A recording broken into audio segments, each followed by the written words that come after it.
você na sua casa. Nós queremos nessa manhã adorar o nosso Deus e nós somos a Igreja Batista Amor e Graça. Me chamo Gustavo, nós estamos aqui para adorar e para servir também juntamente com você, que você possa ser tocado pelo Espírito Santo nessa manhã, que você possa se sentir visitado por Deus, e o nosso desejo é que você saia dessa transmissão transformado pela palavra, pelo poder do Espírito Santo. Vamos adorar a Deus?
Sendo bom, com pandemia, sem pandemia, com coronavírus, sem coronavírus, Ele continua sendo bom em todo momento, em toda situação. Nós sabemos que Ele está cooperando por nós. Nós queremos nesse momento te convidar a se derramar na presença de Deus. Essa canção fala: eu venho me derramar, dizer que te amo, dizer que te preciso. Então faça dessa canção uma oração nessa manhã, que o Senhor possa estar te visitando aí, possa estar consolando o seu coração. E nós queremos que você consiga, junto conosco, adorar a Deus em espírito e em verdade. Amém?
é bom nós podermos, nesta manhã, podermos louvar, engrandecer o nome do Senhor e falar, né?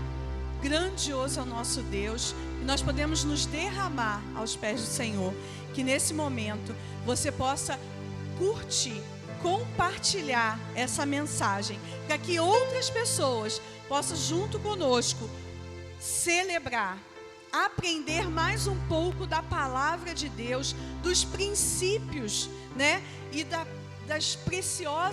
a preciosa palavra de Deus. Então que você possa estar compartilhando e curtindo também as nossas páginas nas redes sociais.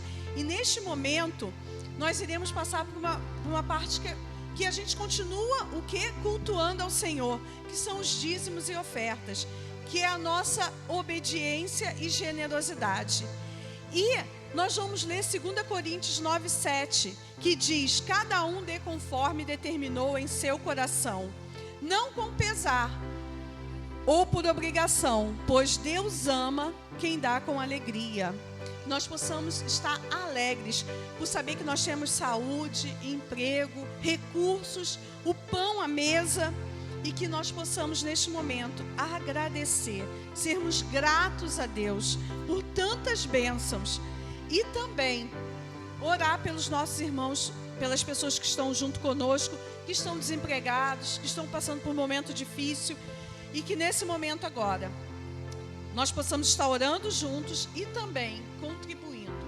Vamos orar? Oremos. Senhor Deus, nós te louvamos, nós te agradecemos, Senhor, pelo privilégio de podermos te servir, pelo privilégio, Senhor, de podermos, Pai Celestial, contribuir para a tua obra nesta terra. Que, em nome de Jesus, que o Senhor possa estar abençoando, Senhor Deus, os nossos irmãos, as pessoas que estão conosco, e que o Senhor possa, Pai Celestial, estar entrando com providência, Senhor Deus, sendo com cada um, sendo com as necessidades, Senhor Deus, e os sonhos de cada um, Pai.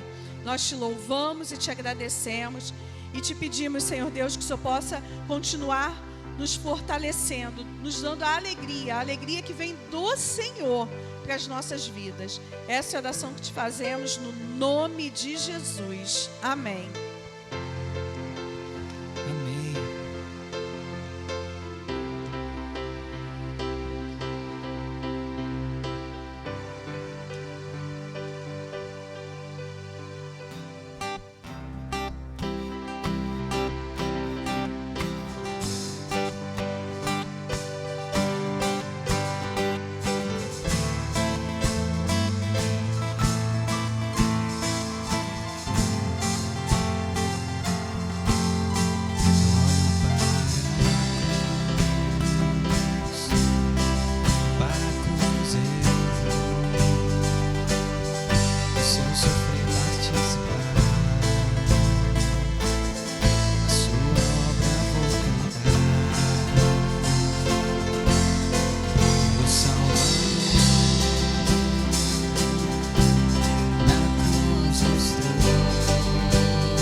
gentilmente me atraiu e eu, sem palavras, me aproximo.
Glória a Deus.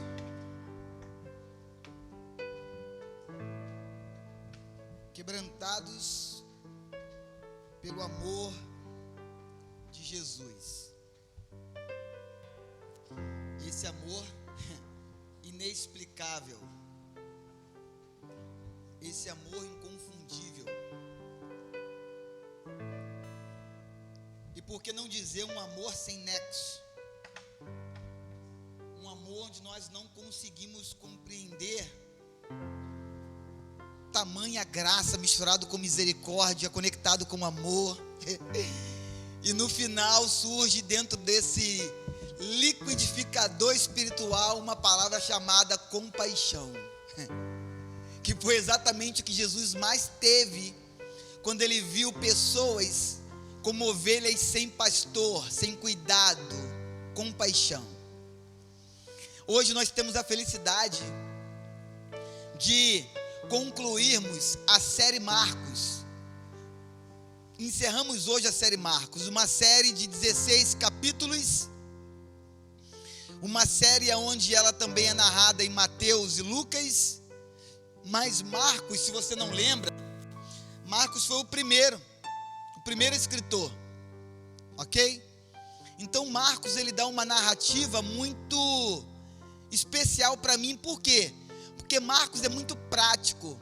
Marcos, ele vai direto na veia, como diz alguns jogadores de futebol. Marcos vai direto ali, ó, na canela, na fonte.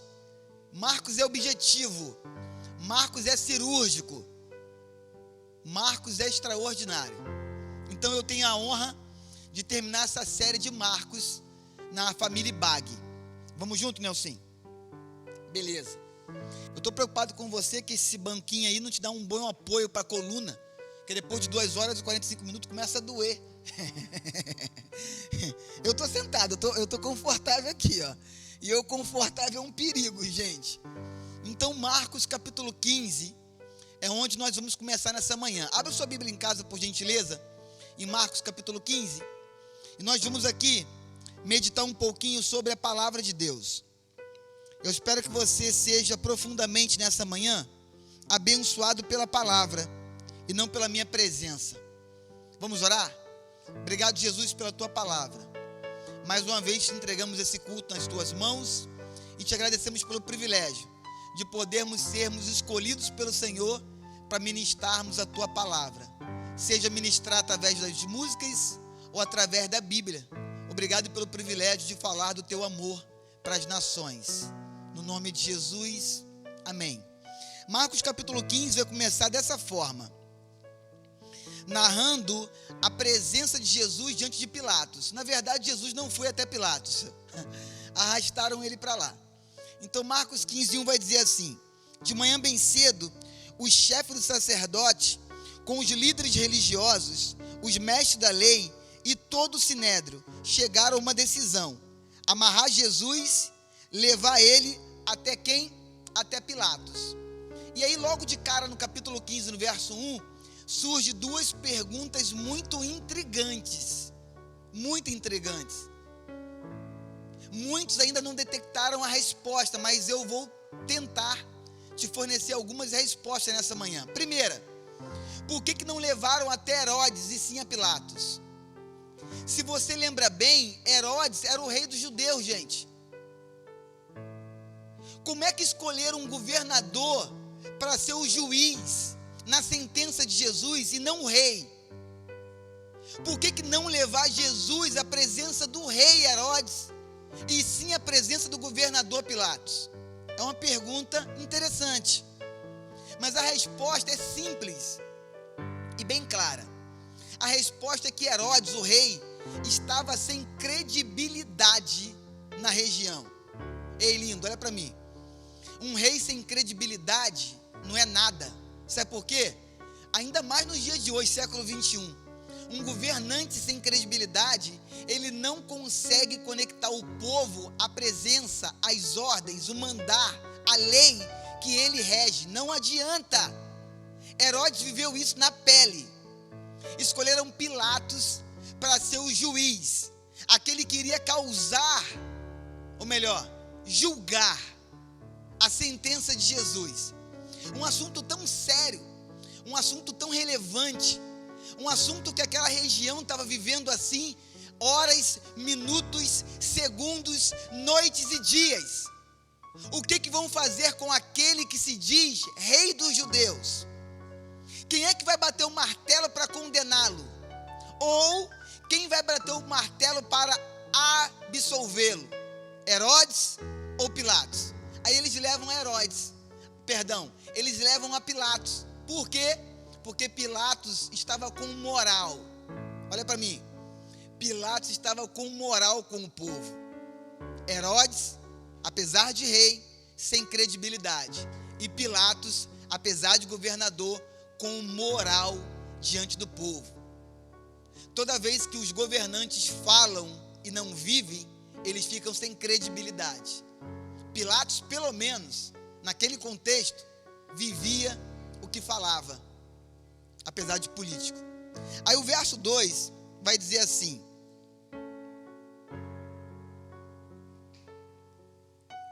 você é o rei dos judeus? Perguntou Pilatos. Aí Jesus responde para ele: é você quem disse. Tu dizes, respondeu Jesus. Aqui eu aprendo algo fascinante. Primeiro, a lei romana outorgava aos judeus muitas liberdades. A lei daquele contexto dava ao povo romano a liberdade de ter um governo próprio só deles. Esse governo era chamado de Conselho Sinédrico ou Conselho do Sinédrio. Somente o povo romano tinha isso naquela época. Eles decidiam através de um conselho chamado Conselho do Sinédrio. Só tem um porém. O Conselho do Sinédrio não tinha autoridade para levar ninguém à pena de morte. Apesar de ser um conselho único do povo romano, um conselho que os outros povos não tinham, o Conselho do Sinédrio ou Conselho Sinédrico não tinha autoridade para poder julgar ninguém à morte, dar uma sentença de morte. Então qual é a solução que eles têm? Vamos levar aquele homem que hoje nos representa como um juiz entre nós e as causas complicadas, as causas, Aí o Conselho Sinédrico, na linguagem do brasileiro, tirava o deles da reta e colocava o, entre aspas, do juiz. Quem está na reta, irmãos? Pilatos. Vem comigo. Se você não entender esse início, que já tem 7 minutos que eu estou falando, eu estou desesperado, você não vai pegar nada. Então vem comigo. E aí o verso 3 vai dizer assim: os chefes dos sacerdotes o acusavam de muitas coisas. Então Pilatos lhe perguntou novamente: você não vai responder? Veja de quantas coisas eles estão te acusando. Você vai ficar quieto aí?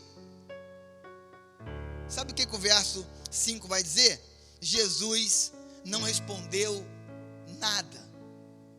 Então aqui nós temos um homem que foi colocado como juiz diante do povo, e um réu, Jesus.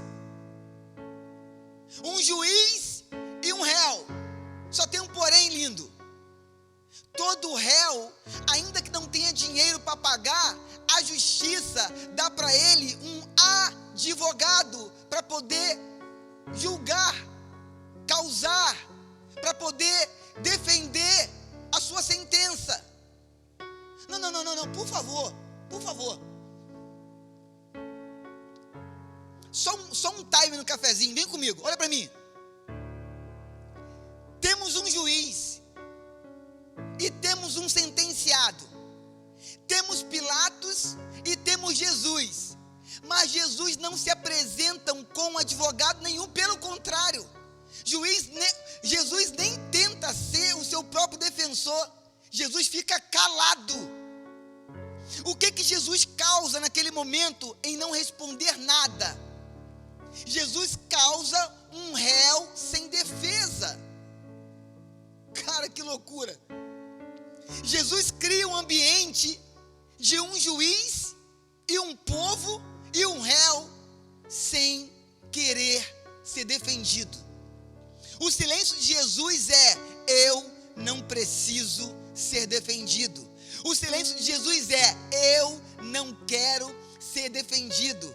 O silêncio de Jesus é: eu não posso ser defendido, porque o meu silêncio faz parte da minha missão.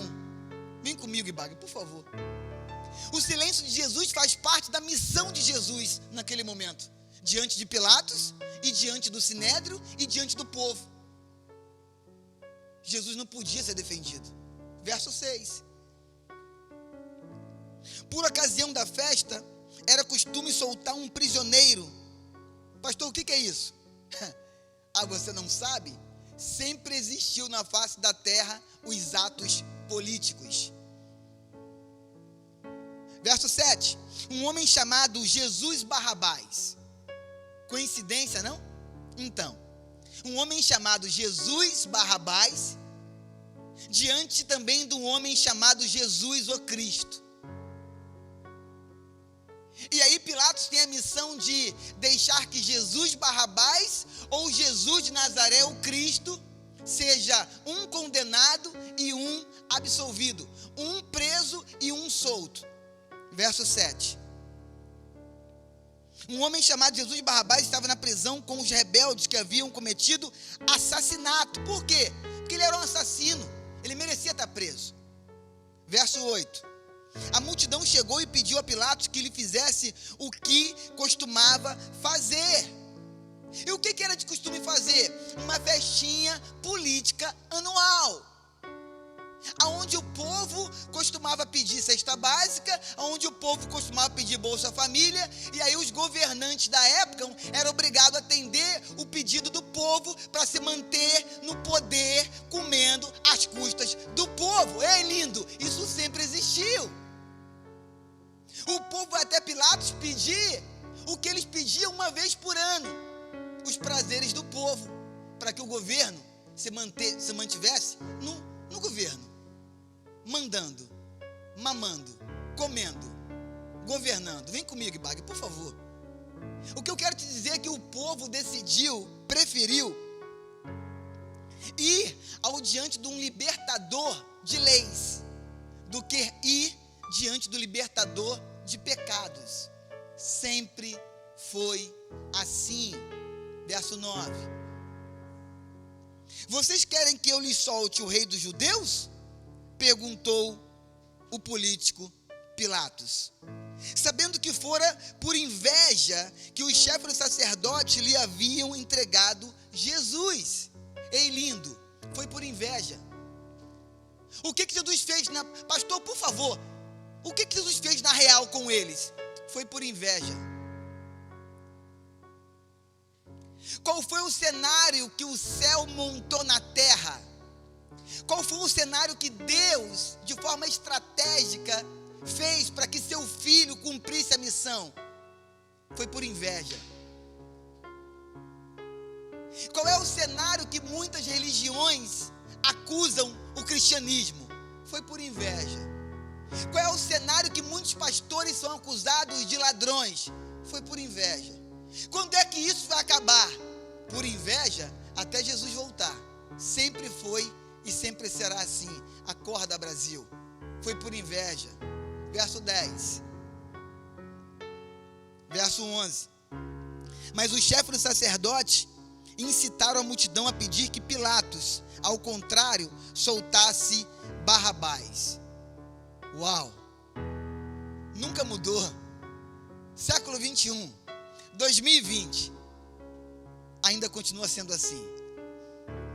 Então, que farei com aquele a quem vocês chamam Rei dos Judeus? Perguntou-lhes Pilatos. Qual foi o grito? Qual foi o grito? Crucifica-o. Qual foi o grito? Crucifica-o. Eles aceitaram as curas de Jesus. Eles aceitaram as profecias de Jesus. Eles aceitaram os milagres de Jesus. Mas na hora de reconhecer que ele era o Filho de Deus, o Messias, qual foi o grito? Crucifica-o. Crucifica-o. Nós aceitamos os milagres, mas ele, como Rei dos Reis, crucifica-o. Crucifica-o. Vem comigo, Ibag. O verso 13. Gritaram eles, crucificam. Por quê? Porque crime. Por que crime ele cometeu? Olha que pergunta. Por quê? Ei, gente, por quê?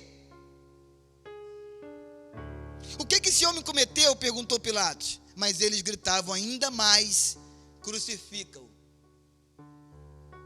Marcos é extraordinário. A narrativa de Marcos sobre a crucificação de Jesus é a narrativa que eu mais gosto. Por quê, pastor? Verso 15. Desejando agradar a multidão. Então nós temos um juiz escolhido pelo povo para julgar uma causa, e no coração desse juiz, o desejo final, a intenção final, o projeto final do coração dele era agradar a multidão. Parece que você está falando do século 21, 2020, pastor. Não, eu estou falando de mais de 2020 anos atrás. Pilatos soltou-lhe Barrabás, mandou açoitar Jesus e o entregou para ser crucificado. E aí, meu lindo, anota na sua Bíblia aí o verso 16, porque o verso 16 vai narrar a maior zombaria que já existiu na face da terra. Nunca houve tamanha zombaria com um único ser humano na terra após Jesus e nem antes de Jesus. Pegaram Jesus literalmente para ser o bobo da corte. Pegaram o seu Salvador para ser o bobo da corte.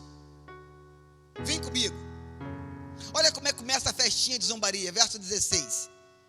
Os soldados levaram Jesus para dentro do palácio, isto é, ao pretório, e reuniram toda a tropa. Vestiram-no com um manto de púrpura. Eu fico imaginando Jesus amarrado, indefeso, sem defesa, mudo, calado, da mesma forma que uma ovelha vai para o matadouro. Eu não sei para que faz isso comigo. Me dá os últimos capítulos de Marcos para poder pregar. Eu não consigo pregar sobre a crucificação de Jesus sem viver esse momento. Eu fico imaginando como é que tem crente que passa pela Bíblia e lê a Bíblia como se fosse um jornal, a notícia do Instagram do dia. Velho, pegaram o meu Salvador para ser o bobo da corte. E aí o meu Salvador amarrado, indefeso, nu, com uma tropa de homens vendo as suas partes íntimas e debochando dele. Coloca uma roupa nele, no verso 17 diz, com uma roupa de púrpura. Por que de púrpura, pastor? Zombaria. Pura zombaria. Você não é rei, então tem que ter púrpura no seu corpo. Zombaria. A maior humilhação da história. Zombaria.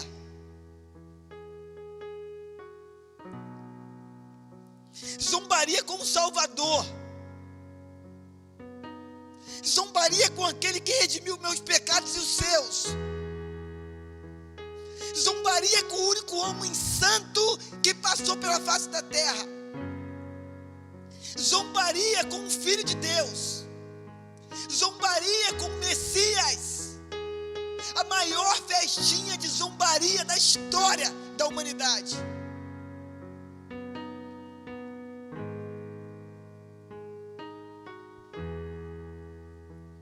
Verso 18. E começaram a saudá-lo: salve, ó Rei dos Judeus. Batiam na cabeça de Jesus com uma vara e cuspiam nele. Enquanto uns cuspiam, outros falavam: salve-se, ó Rei dos Judeus. Ajoelhavam-se e lhe prestavam adoração de forma irônica, zombativa.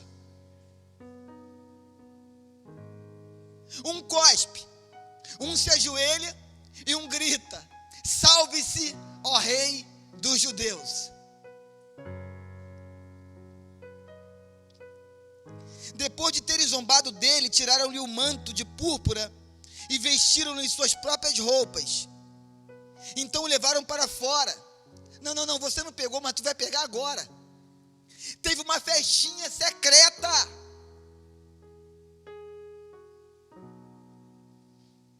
Fizeram uma festinha secreta para debochar de Jesus entre os poderosos.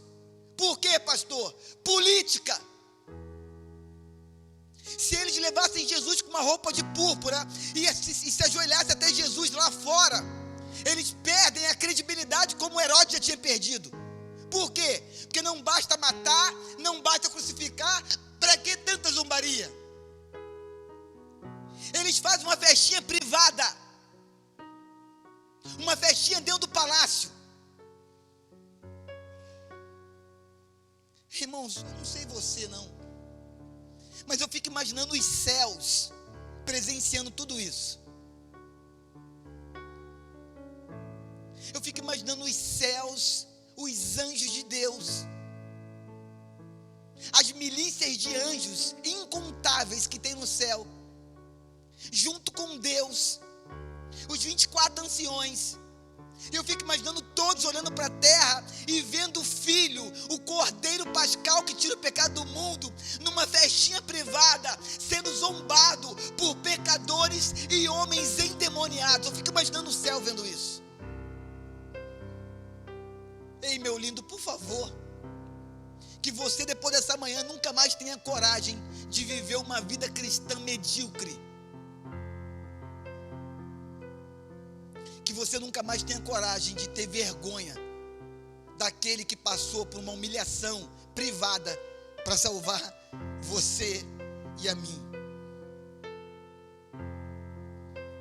Depois da festinha privada, o verso 20 diz que trocaram as roupas de Jesus. Por quê? Porque agora nós vamos levar ele para o povo de novo. Então botaram as roupas de Jesus nele e o levaram para fora, a fim de quê? De crucificá-lo. Verso 21. Certo homem de Cirene chamado Simão, olha para mim, coitado de Simão, esse Simão aqui não é o Pedro, é o Simão de Cirene. O Simão de Cirene estava na hora errada, no lugar errado, passando no caminho errado. Literalmente esse homem estava na hora errada, no lugar errado, passando no caminho errado. Um homem chamado Simão de Cirene estava passando por ali. Pegaram esse homem. Ele estava vindo da onde, pastor? Do campo, trabalhador. Eu fico imaginando já Simão de Cirene cansado, largou do campo, está indo para casa, ali na parte da manhã tomar um cafezinho para depois voltar de novo para o campo. E aí passa onde? Passa exatamente na hora que estão obrigando a Jesus a carregar a sua cruz. Mas se você não sabe, Jesus quase não tinha mais estrutura física para carregar a cruz. Por quê? Porque Jesus já estava todo quebrado, todo moído. O corpo físico de Jesus estava estraçalhado. E aí Simão de Cirene passa onde? Ninguém mandou passar aqui, filho, passou na hora errada. Olha o que eles fazem com Simão de Cirene. verso 22. Levaram Jesus ao lugar chamado Gólgota, 21, vamos continuar 21. Passava por ali, chegando do campo, eles o forçaram a carregar a cruz. Então temos aqui um Jesus preso, moído, e um homem chamado Simão de Cirene carregando a cruz de Jesus. Aí nós entramos no 22, e eu peço por gentileza agora, a partir daqui, que se você já estava em silêncio, que você nem respire agora. Porque, irmão, se você não for tocado nessa manhã, pela presença de Jesus, nesses últimos relatos da morte e da ressurreição dele, filho, na boa, peça perdão para ele e fala: Jesus, me converte, porque eu preciso sentir a tua presença na minha vida. Verso 22. Levaram Jesus ao lugar chamado Gólgota, que quer dizer lugar da caveira. Por quê? Porque essa pedra, esse local é uma pedra no alto. Hoje, se você for lá, eu acho que ainda tem uma rodoviária de ônibus lá embaixo. Mas naquele tempo não tinha nada, era um local deserto com uma pedra, e essa pedra, você olha para ela, você vê perfeitamente o crânio de uma caveira. É nítido na pedra o crânio de uma caveira. Ainda que ninguém tenha esculpido, é nítido. E por isso o lugar é chamado Gólgota, o lugar da caveira. Então lhe deram um vinho misturado com mirra, mas Jesus não bebeu. Querer mostrar misericórdia diante de um assassinato, sai fora, cara.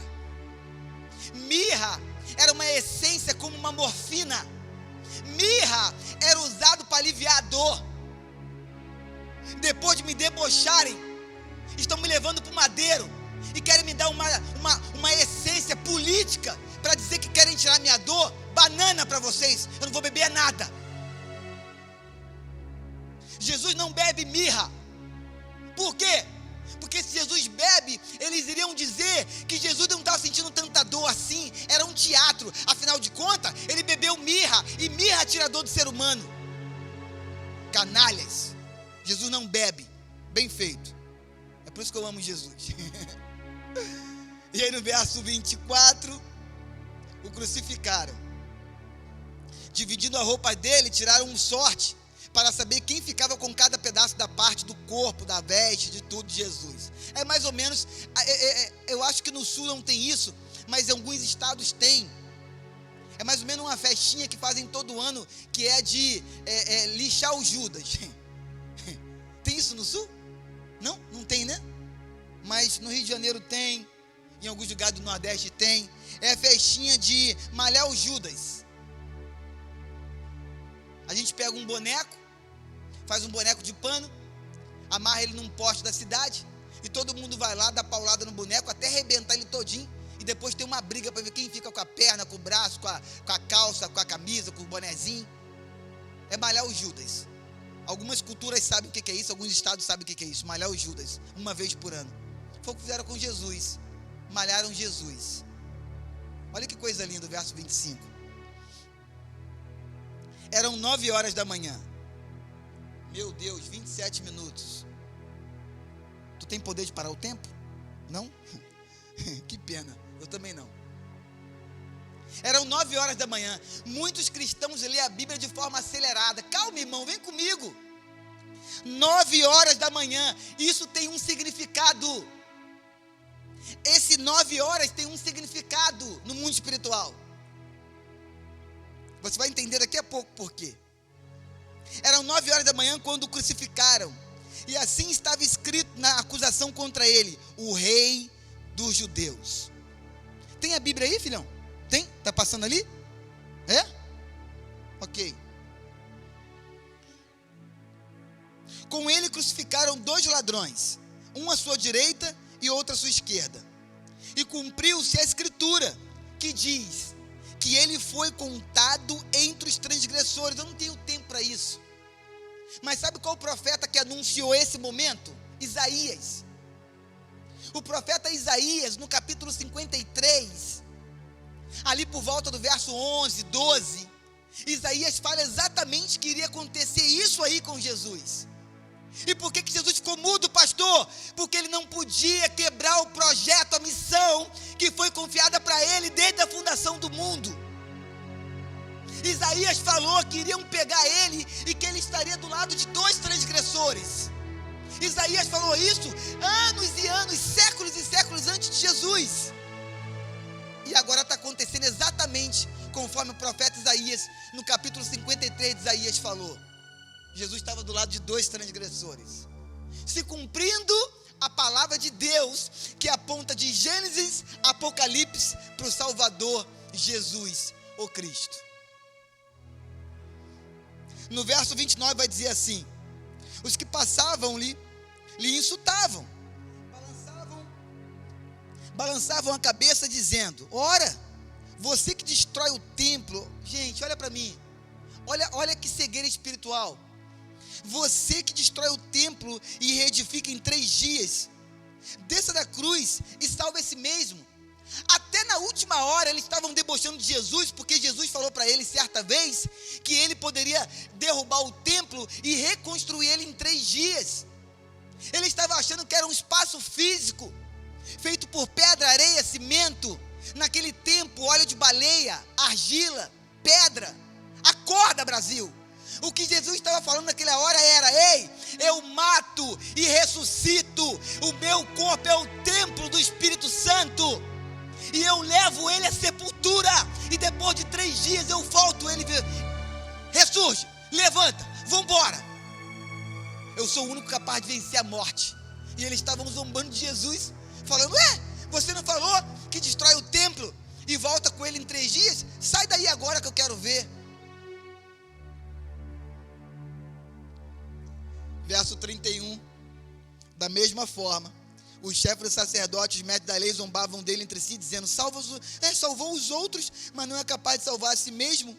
32, o Cristo, o Rei de Israel, desça da cruz, peça que o vejamos e creiamos.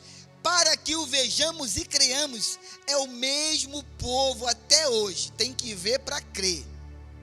Os que foram crucificados com eles também o insultavam. Os 2 aqui nesse momento ainda estavam debochando de Jesus. Eu acho que esses 2 eram brasileiros. Por quê? Porque brasileiro pode estar quebrado, mas mesmo assim brinca. Brasileiro pode estar sem nada para comer, mas faz piada, gente. Os caras estão do lado de Jesus, na cruz, vão morrer igualzinho Jesus. Que morte, pastor? Asfixia.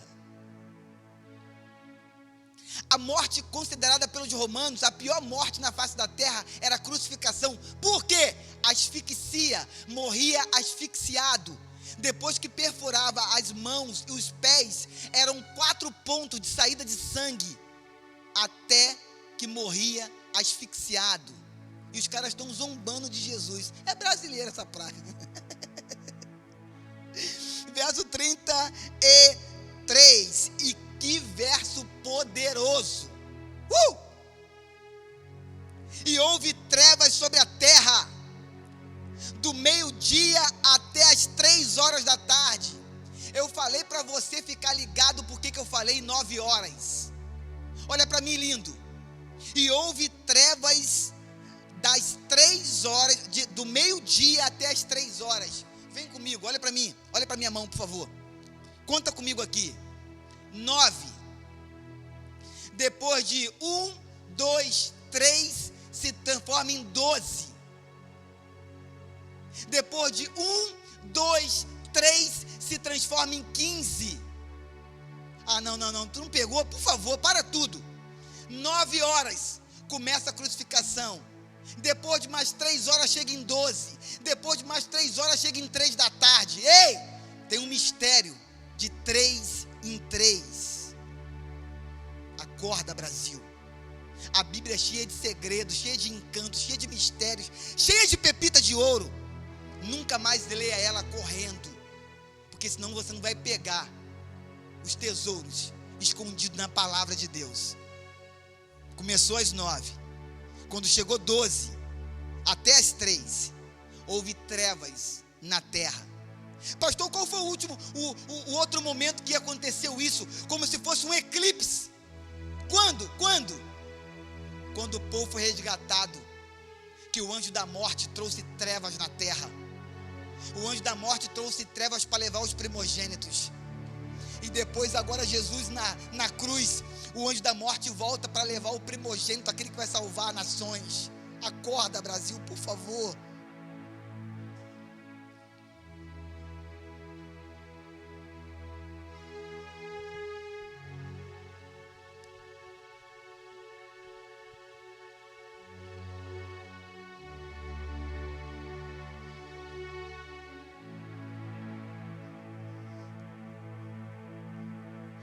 Que você possa entender nessa manhã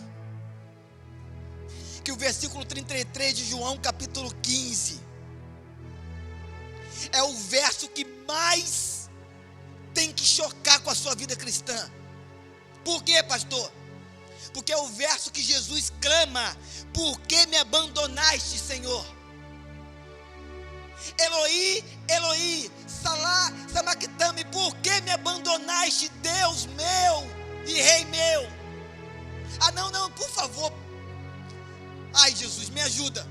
Irmãos, é o único verso da Bíblia que narra que Jesus teve uma conexão, uma intimidade 100% com a raça humana. Jesus se sentiu 100% humano nesse momento, ao ponto de a dor pelo seu pecado e o meu ser tão grande, que ele esquece Deus como Pai e trata Deus como Deus, e fala assim para Deus: Deus, por que me abandonaste? Nessa hora Jesus tem uma conexão 100% com a dor do ser humano. Uau! Jesus se sente 100% mais do que nunca homem. E para que foi preciso isso, pastor? Se ele não sentisse a dor de um ser humano de forma integral, ele não poderia entender o que nós vivemos, irmãos. Se Jesus não fosse traído, ele não poderia entender a dor que nós sentimos e sermos traídos pela nossa família, pelos nossos amigos. Ele teve que viver para poder entender o que é ser humano. 34, 35, 37, eu estou com 36 minutos de mensagem, meu Deus, me ajuda. 37, mas Jesus com alto brado expirou. O que aconteceu? Morreu. Por causa do quê? Por causa do meu e do seu pecado. Uau! 41, muitas outras mulheres que tinham subido com ele para Jerusalém também estavam ali. Tinha uma galera ali do lado de Jesus. Tinha mulheres ali com ele. Olha para mim, sempre foi assim. Sempre foi assim no ministério de Jesus. Muitas mulheres estavam ali. Muitas mulheres estavam ali. A sensibilidade das mulheres para o ministério de Jesus é algo extraordinário. Sempre foi assim. Para um homem incendiário, apaixonado por Jesus e a sua obra, pode contar que tem umas 10 mulheres. Sempre foi assim.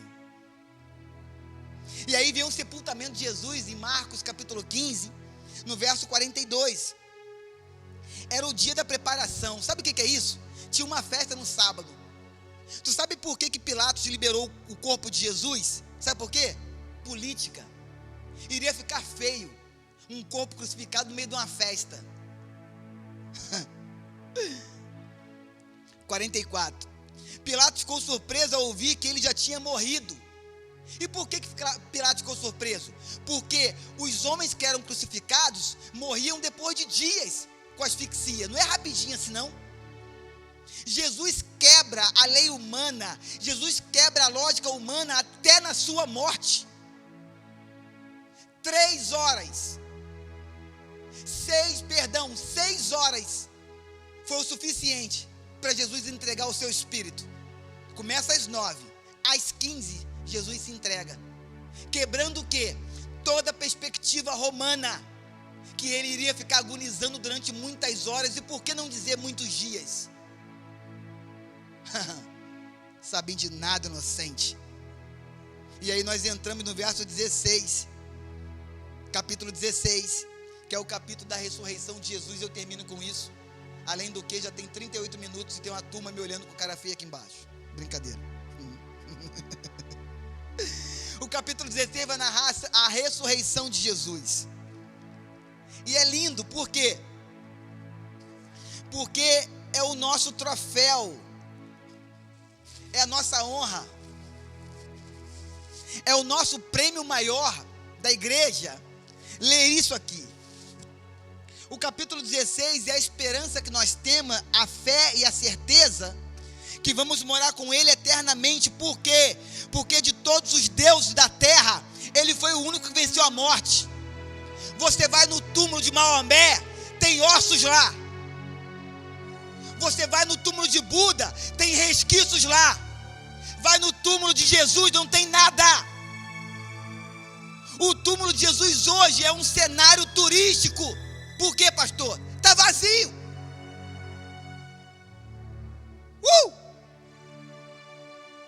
Que coisa linda é ler Marcos capítulo 16 e ter a certeza que porque Ele venceu a morte, nós venceremos com Ele e viveremos eternamente, irmãos. Aleluias. Marcos capítulo 16, eu termino com isso nos próximos 15 minutos, prometo.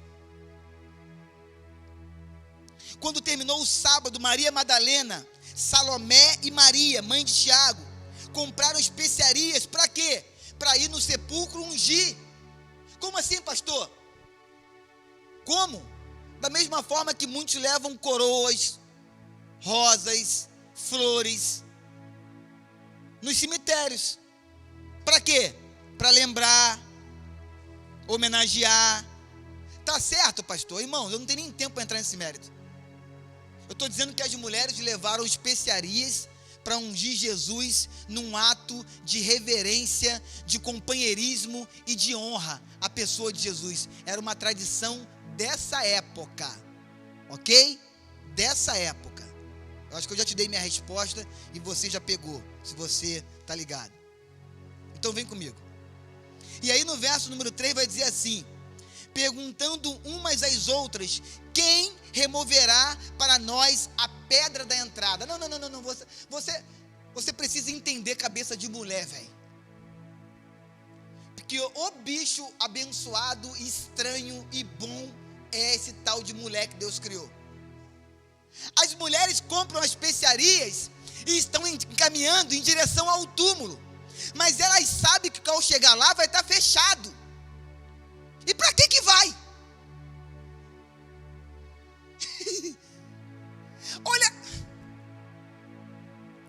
tu quer entender a cabeça de mulher? Não tente, você não vai conseguir. Eu estou casado com uma há 25 anos, até hoje não consegui ainda, larguei de mão. Vamos comprar especiarias, vamos levar no túmulo, mas nós sabemos que vai estar fechado. A conversa dela no meio do caminho é: então, estamos a caminho, estamos levando líquido, mas quem que vai abrir?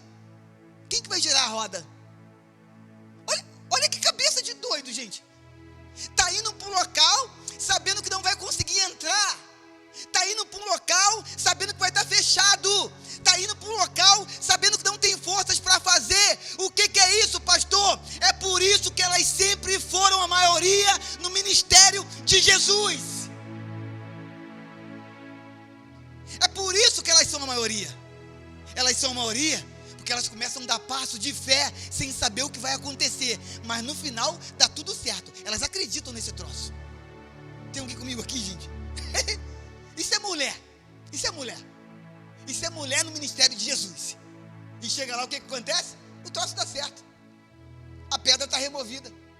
Quem removeu? Um anjo. Aí, olha como é que é a cabeça de mulher. Essas mulheres missionárias, meu Deus, isso é tudo doida por Jesus. Elas não se contentam em ficar do lado de fora. Irmãos, na boa, tem muitos homens que são muito brabos. Mas se chega no túmulo de Jesus, vê a pedra aberta e fala assim: ih, cara, alguém abriu, vambora. Vambora que alguém abriu. Aqui que entra, ó. Entra nada, irmão. As mulheres se jogam para dentro. A mulherada se joga para dentro do túmulo. Chega lá dentro, não, vamos ver de perto.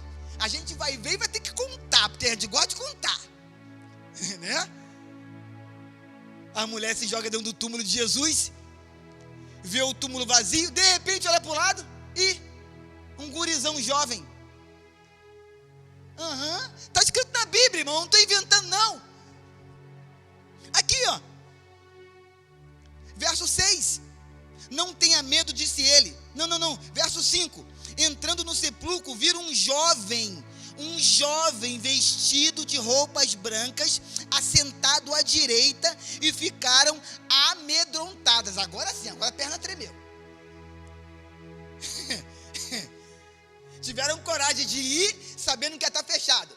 Tiveram coragem de entrar, agora que está aberto. Mas quando viu o jovem à direita, vestido de branco, reluzente, aí a perna tremeu, irmão. Nessa hora a perna treme. E aí o jovem, vestido de branco, falou assim para ela: ei, não precisa ficar com medo não. Agora vem cá, irmão, por favor. Eu não sei se você lê a Bíblia igual a mim, viajando. Eu viajo, irmãos. Por que para essa ocasião Deus mandou um anjo com aparência de jovem? Olha o silêncio da morte. Por que não foi um anjo com semblante, rosto de terceira idade? Por que não foi um semblante de ancião? Por que não foi um semblante ali de um homem com 45, 49, 53? Por que na ressurreição de Jesus, Deus envia de forma proposital um anjo com aparência de jovem para anunciar que ele ressuscitou?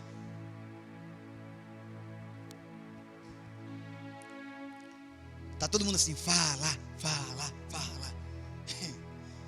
Ei, lindo, isso não é bíblico, isso é meu. Eu tenho para mim que Deus está falando assim: ei, é um novo tempo. Juventude, anjo novo, juventude, coisa nova. Anuncia lá para o meu povo na terra que é um novo, é um novo tempo, é uma nova história para a minha igreja.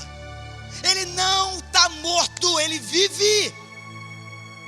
Eu vou mandar um anjo novo, eu vou mandar um anjo jovem, com aparência de jovem, com cara de jovem, anunciar para aquelas mulheres, que é para falar para o meu povo, para os meus discípulos, para a minha igreja, que é um novo tempo do céu na terra. Pastor, traduz esse novo templo em uma frase. Olha para mim, por favor, nem pisca, olha para mim. O homem, a partir de agora, tem acesso livre a Deus. Um novo tempo. Antes, vocês precisavam de um sacerdote para entrar na presença do meu Pai, para rogar por vocês. Antes, vocês tinham que matar cabrito, ovelha, boi, para purificar dos seus pecados. O que o anjo jovem está dizendo para vocês é: ele não está mais aqui, não precisa mais matar bicho, não precisa mais matar cabrito, não precisa mais matar ovelha, não precisa mais de um homem representar vocês. Agora, o véu foi rasgado, vocês entram na presença do Pai de forma livre. Vocês são livres a partir de hoje, para vocês entrarem direto na presença de Deus. Um anjo jovem, um novo tempo. Aleluias. 47 minutos, me salva, Jesus. E aí no verso de número, eu estou terminando, vem comigo. No verso 7 vai dizer assim: olha o que o jovem falou para eles, o anjo jovem. Vai. A mulher não gosta de falar. Mulher não gosta de falar. Olha a missão que o anjo dá para elas. Vão contar tudo para eles e para Pedro. tivesse tempo para pregar, irmãos. Pastor, o que está dizendo? Não, tu não entendeu. O anjo deixou claro que Deus está mandando anunciar a ressurreição de Jesus, não somente para os discípulos, mas também para aquele que negou ele 3 vezes. Deus está mandando um recado através da boca do anjo jovem, que Deus é um Deus de recomeços, que Deus é um Deus que perdoa, que Deus é um Deus que faz novo de novo. Fala para eles, mas também fala para Pedro. Deus manda falar a Pedro de forma específica, irmãos. A Pedro também. Está escrito aí, ó. Eu estou no verso 7. Vão e digam aos discípulos dele e a Pedro. Ele me negou 3 vezes. Ele vai ver o que eu vou fazer com ele. Ó, se você é estudioso da Bíblia, eu quero que você pegue esse e Pedro aqui, e a Pedro, abre um parênteses em cima desse Pedro aí, escreve na tua Bíblia aí, João capítulo 21 e fecha parênteses. Por quê, pastor? Porque João 21 vai narrar perfeitamente a restauração que Jesus promove a Pedro. Não lembra? Vão pescar. Quando voltam, a fogueira está pronta, o peixe está assado, o pãozinho está na areia. Não, tu não lembra? João lá dentro do mar fala assim: Pedro, tu não sentiu não? Aquele cara é Jesus. Tu sabe o que Pedro faz? Pedro pula do barco e começa a nadar, irmãos. 90 metros entre onde o barco estava e a areia. Pedro pula do barco e começa a nadar. O discípulo vem, ó, remando. Cadê Pedro? É Pedro, gente. Pedro está na água já nadando. É Pedro. Impossível, sanguinário, sangue no zóio. É Pedro. Quando João fala Pedro, o da praia é Jesus, cara. Pedro não teve paciência, Nelson, de esperar remar até lá. Pedro se jogou na água e começou a nadar. Quando chegaram lá, o peixe estava pronto, o pão estava pronto. Sabe o que é isso? Deus é um Deus de recomeço. Nelson, presta atenção.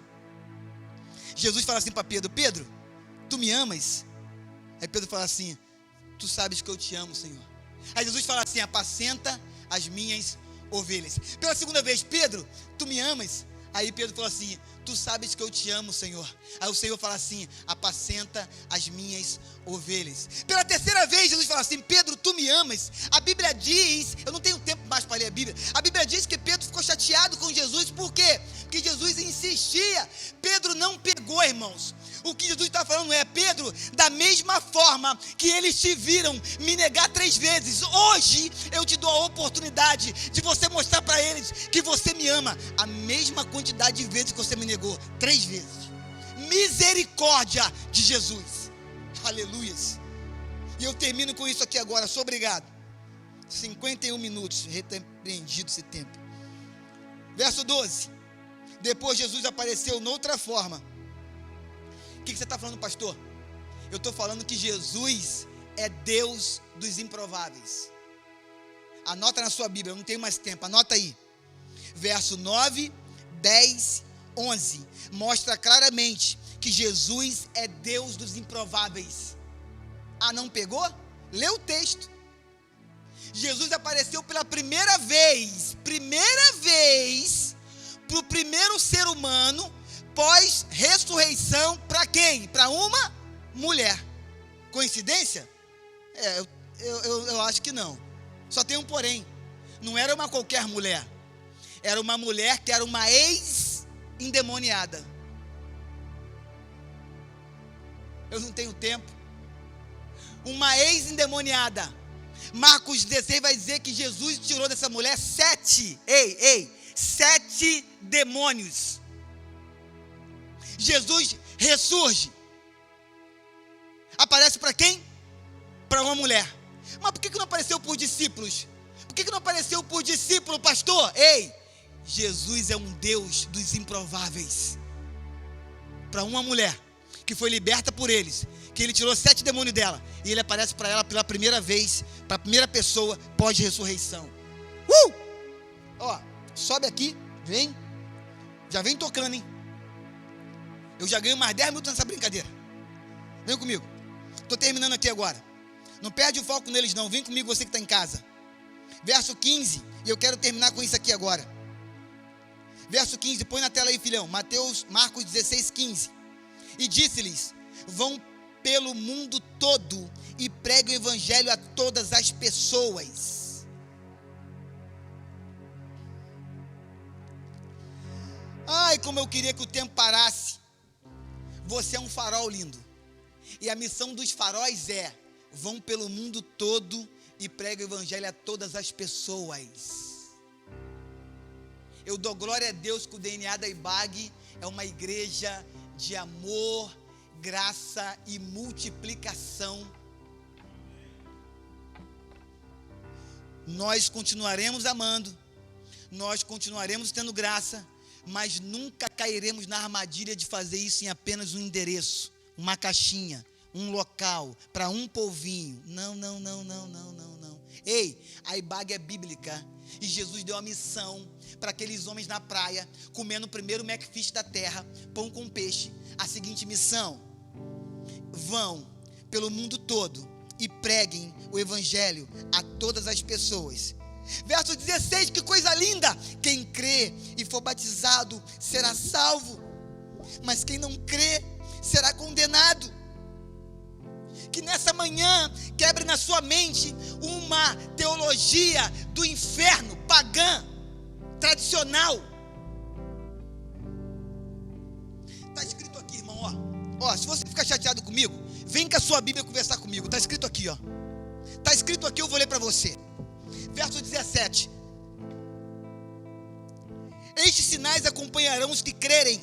Em meu nome expulsarão demônios, falarão novas línguas, pegarão em serpentes, e se beberem algum veneno mortal, não fará mal nenhum. Imporão as mãos sobre os doentes, e eles serão curados. Depois de lhes falar essas coisas, o Senhor Jesus foi elevado aos céus e assentou-se à direita de Deus. Então os seus discípulos saíram e começaram a pregar em todas as partes, e o Senhor cooperava com eles. Como? Está escrito ali: confirmando-lhes a palavra com sinais, maravilhas. Por quê? Porque eles falavam e Jesus era obrigado a cumprir o que ele prometeu. E o que ele prometeu? Ele prometeu que eu e você, igreja de Jesus, faríamos obras maiores que a dele. Acorda, Brasil.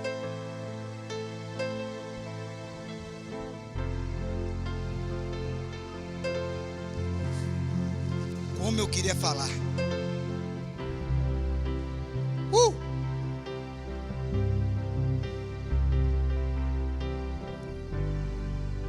Marcos 15, Marcos 16, crucificação, ressurreição. Eu termino com isso aqui agora.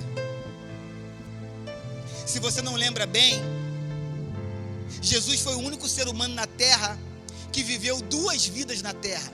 Que é, pastor? Traduz essa vida, senão fica muito aberto. Ok. Fôlego de vida, dom da vida, graça de respirar, voltar a respirar de novo, o Espírito entrar nele, o Espírito de vida. Jesus foi o único ser humano na terra que viveu 2 vidas na terra. O único ser humano. Ninguém mais viveu. Só tem um porém. Tem um detalhe aqui curioso e lindo, poderoso, que Deus faz de propósito para mostrar para mim e para você que Jesus de fato é o Filho de Deus, incontestável. Primeiro, a primeira vida de Jesus na terra foi o seu nascimento. Para Jesus vir à terra pela primeira vez, como o profeta Isaías anunciou, Deus manda um anjo anunciar a vinda da primeira vida de Jesus. Vem comigo, Ibaga, por favor, estou terminando. O anjo anuncia que o Messias nasceu. E os anjos falam assim: hoje nasceu em Belém o Salvador do mundo. Primeira vida. Na segunda vida de Jesus, Deus, de forma proposital, manda mais uma vez. Eu estou todo arrepiado aqui, gente. Deus manda mais uma vez um anjo dentro do sepulcro anunciar: ei, ele não está aqui, ele ressuscitou. As 2 vidas de Jesus na terra, teve 2 anjos enviados enviado por Deus para anunciar. Ele nasceu e ele ressuscitou. Ele nasceu e ele ressuscitou. Para quê, pastor? Para deixar de uma vez por todas claro, batido o martelo, ó, que Jesus é o Filho de Deus. Eu quero terminar. Vamos orar. Pai, no nome de Jesus, obrigado pelo poder da tua palavra. Obrigado, Senhor, porque a tua palavra é viva, poderosa e eficaz. A tua palavra penetra nos nossos corações como espada de dois gumes, separa juntas e medulas, vai até a nossa alma e nos liberta da caixinha das emoções. Obrigado por essa manhã de glória. Obrigado por essa manhã de poder. Obrigado por essa manhã de amor e graça. Obrigado por essa manhã de vida. Obrigado porque o teu filho, Deus, é o nosso Salvador. Nós te oramos, agradecemos por essa série de Marcos, que acaba agora. Não acaba na IBAG, mas acaba por um período. Iremos pregar Marcos outras vezes. Obrigado pela tua palavra. Obrigado por Mateus. Obrigado por Lucas. Obrigado por Marcos. Obrigado por Apocalipse. Obrigado por Gênesis. Deus, nós somos apaixonados pela tua palavra. Guardei a tua palavra no meu coração para não pecar contra ti. É essa oração que eu te faço, no nome de Jesus, amém. Que Deus te abençoe. Aguarde a próxima série. Graça e paz. Aleluia. Glórias a Deus. Para encerrar, vamos louvar ao nosso Deus, agradecer. Vamos dizer que nós somos gratos por tudo que nós temos. Somos gratos pela salvação. Somos gratos pela obra de Jesus, no qual nós testemunhamos aqui nessa manhã. Vamos agradecer ao nosso Deus.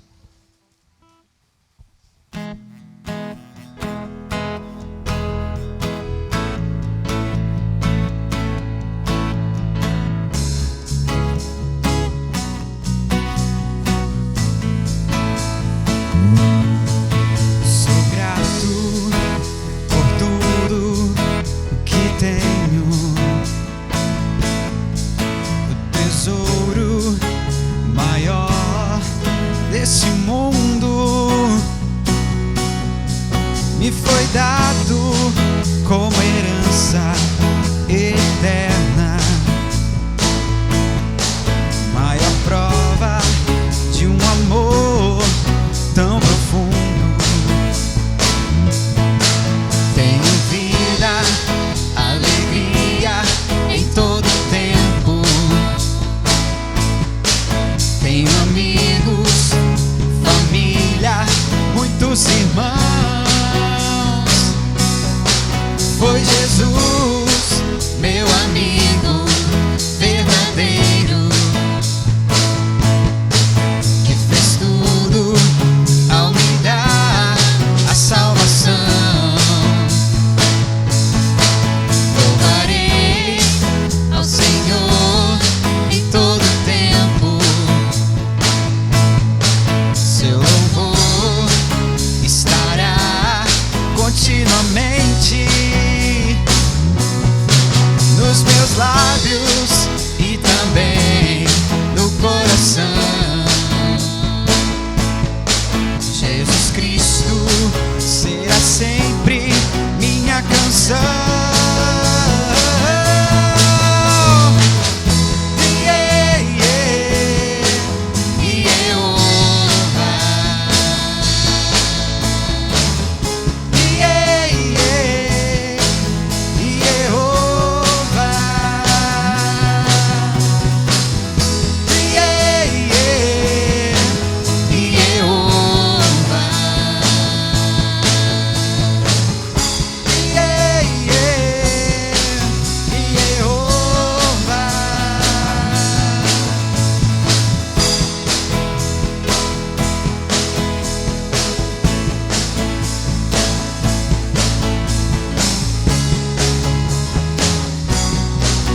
verdadeiro, que fez tudo ao me dar a salvação. Louvaremos, louvarei ao Senhor em todo tempo.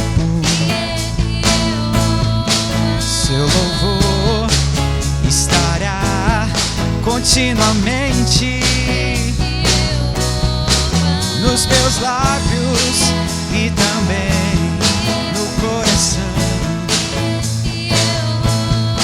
Jesus Cristo será sempre minha canção.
Aleluia, que Deus te abençoe.